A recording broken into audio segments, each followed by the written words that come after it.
तासगाव येथून मुलगी व आई बेपत्ता.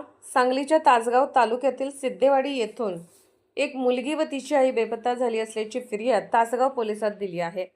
गणेश शंकर गरुडे वय 33 वर्ष, सध्या राहणार सिद्धेवाडी, तालुका तासगाव, जिल्हा सांगली, मूळगाव राहणार भिलवडी, पोस्ट खामगाव भुटी, तालुका नांदुरा, जिल्हा बुलढाणा यांनी दिलेल्या फिर्यादीत असे म्हटले आहे की सिद्धेवाडी येथील एका व्यक्तीकडे गणेश हे कुटुंबियांसमवेत रोजगार आणि मजुरी करत होते.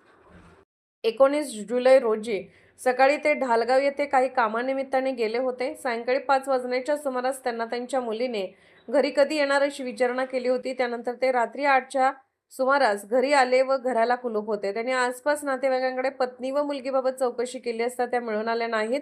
त्यामुळे त्यांनी तासगाव पोलिसात पत्नी जयश्री वय वर्ष 30, मुलगी वय वर्ष 16 बेपत्ता असल्याची फिर्याद दाखल केली असून तासगाव पोलीस अधिक तपास करत आहेत. महाराष्ट्र वेद न्यूजसाठी वासंती मोरे, कवठे महांकाळ.